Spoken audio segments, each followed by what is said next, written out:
অনেক দিন পরে একটা ডেইলি লাইফ আজকে আপনাদের সাথে শেয়ার করতে আসলাম। ব্যস্ত জীবনের ব্যস্ততা দেখাতেই আজকে এসেছি।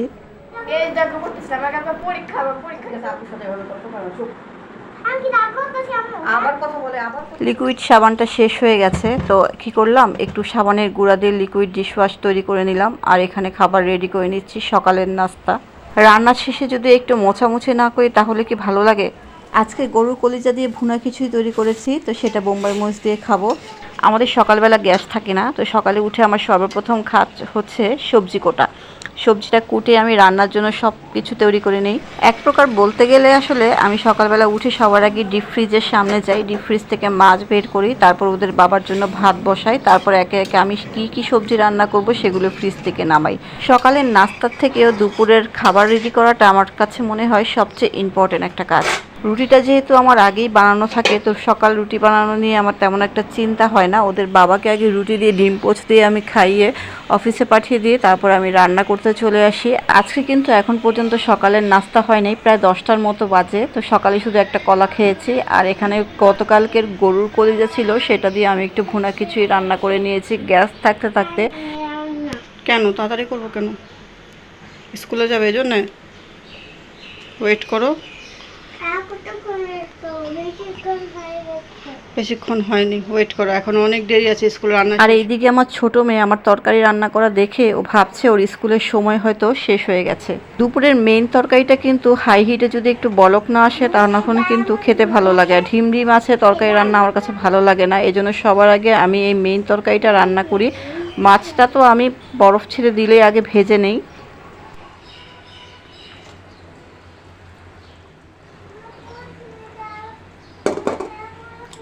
অনেকেই যখন হাই হুতাশ করে তখন কিন্তু আমার রান্না প্রায় শেষ হয়ে যায়। আসলে যদি 12টা 1টা বাজে রান্না করতে যাই তাহলে গ্যাস পাবো কি করে? গ্যাস তো প্রায় 11টা বাজে শেষ হয়ে যায়। এখন রান্না শেষ। এদিকে আমার দুই মেয়ে ঝগড়া শুরু করেছে স্কুলে যাওয়া নিয়ে। বলেছিলাম বড় মেয়েটাকে স্কুলে দিয়ে আসতে, কিন্তু সে দিয়ে আসবে না।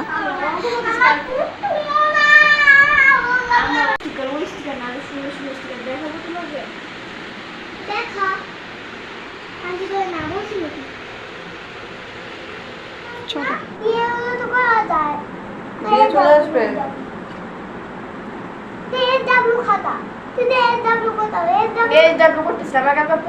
পরীক্ষা দিতে হবে, পরীক্ষার পর এই এডব্লিউ লেখা আছে না তো বই খাতা, হ্যাঁ এডব্লিউ লেখা আছে না, এটা এডব্লিউ খাতা। আচ্ছা ঠিক আছে, আপুর সাথে এভাবে তর্ক করো, চুপ। আমি কি রাগ করতেছি? আম্মু আবার কথা বলে কোনবার বলতেছ তুমি বেশি কথা বলতেছ, নিয়ে যাবো না কিন্তু এমনি ভালো লাগতেছে না। আরে আরে তো নিয়ে যাবে, আমি কি বলবো? যাও মুজা নিয়ে আসো, যাও। আমি তোমার প্রমিস করি, মুজা নিয়ে আসো গো, যাও। এই না বস, এখন তো বাকি থাকার কোনো কথা না, এখন তো শেষ হয়ে যাওয়ার কথা। জামু আমার এখনো শেষই হয়নি, বাকিই আছে। এই কথাটা বলবি না, তোর মানা করছি না তখন? হ্যাঁ বলি নাই 3-4 দিন আগে? এতদিন কি করছো তুই? বল, এক জিনিস করতে বিরক্ত, এক সপ্তাহ পড়তে একই সাবজেক্ট পড়তে এখন এই কথা বলবি না যে এটা বাকি আছে।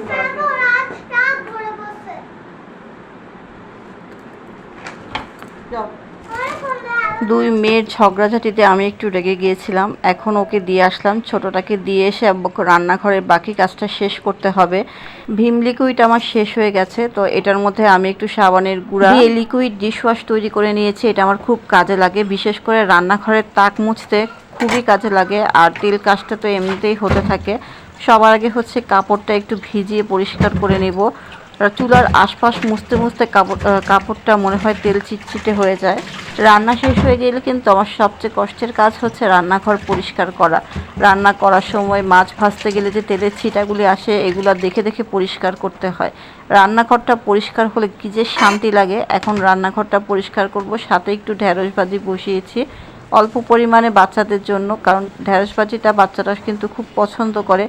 ভাজির আইটেমের মধ্যে শাক ভাজি করেছিলাম, সেটা আবার একটু বোম্বাই মরিচ দিয়েছে, ওইটা আবার ওরা খাবে না, এই জন্য ওদের জন্য হচ্ছে ঢেঁড়স ভাজি করব। আর এখানে একটু দুধ নামিয়ে নিয়েছি।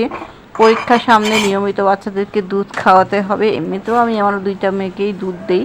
দুধের সাথে ওদের বাদাম, খেজুরের এগুলো হচ্ছে আমি একটু ব্লেন্ড করে রাখি, কয়েক রকমের বাদাম, সেটাই ওদেরকে মিক্সড করে দুধের সাথে আমি খাইয়ে দিই।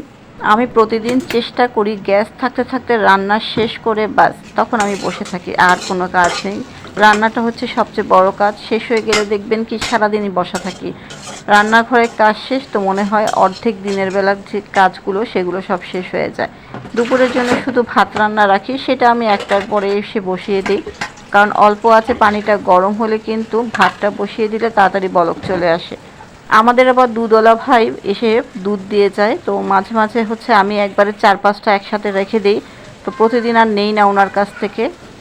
আমার ছোটো মেয়েটা কিন্তু অনেক কথা বলে, অনেক চিল্লাচিল্লি করে, কি করব আর।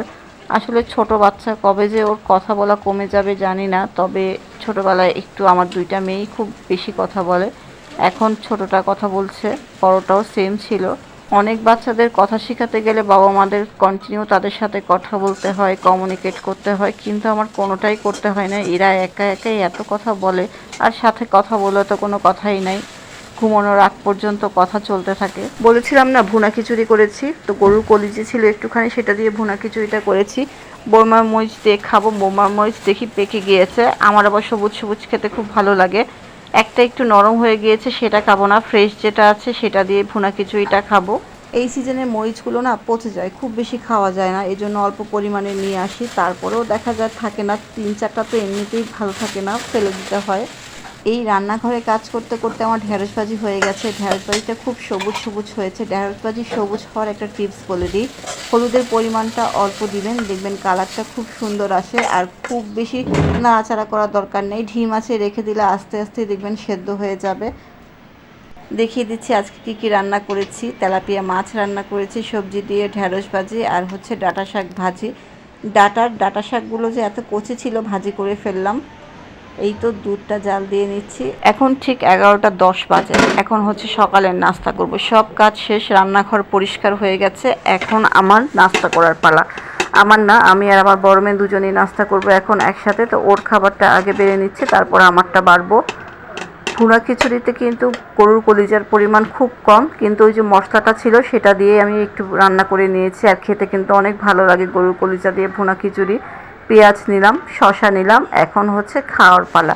আমার মেয়ে কিন্তু পড়াশোনা করছে, যেহেতু তার ম্যাথ পরীক্ষা কালকে, ম্যাথ অনেক চাপ। এদিকে পাগল পাগল অবস্থা, একদম সারা টেবিলে বই খাতা ছড়ানো আছে তার। এখন আমি আমার নিজের জন্য বেড়ে নিচ্ছি খাবারটা। খাবার আমি একটু সুন্দর করে গুছিয়ে খাই, খেতে খুব ভালো লাগে। আর খাওয়ার মাঝখানে তেজপাতা আমার একদম ভালো লাগে না, এই জন্য তেজপাতাটা আগে উঠিয়ে রাখলাম। তেজপাতা আসলে আমি ফেলেই দিই, আজকে ফেলে দিতে মনে ছিল না। খাওয়া দাওয়া এখন করব। আপনারা কি খাওয়া দাওয়া করেছেন কিনা অবশ্যই কমেন্টে জানাবেন। আর যারা ইউটিউব চ্যানেল থেকে দেখছেন অবশ্যই চ্যানেলটা সাবস্ক্রাইব করে দিবেন। আমার ফেসবুকে একটা পেজ আছে, আরোহী আরিবাস ব্লগ পেজ, সবাই সেইটাতে অবশ্যই একটু ফলো দিয়ে আসবেন। আর কেমন লাগে আমার ভিডিও একটু কমেন্টের মাধ্যমে জানাবেন। আজকে এই হচ্ছে সকালের নাস্তা। খুব ক্ষুধা পেয়েছে, কারণ অনেক দেরি হয়ে গেছে আর প্রচণ্ড রোদ বাহিরে। এই রোদের মধ্যে বাইরে যে এসে কাজ শেষ করে এখন সকালের নাস্তা খাচ্ছি, মনে হচ্ছে অমৃত খাচ্ছি। তো খাওয়াটা শুরু করছি। খাওয়া খেতে খেতেই আমি বিদায়টা নিয়ে নিচ্ছি। সবাই ভালো থাকবেন, ভালো লাগলে অবশ্যই ছোট্ট একটা কমেন্ট করে যাবেন। আজকে এই পর্যন্তই, আল্লাহ হাফেজ।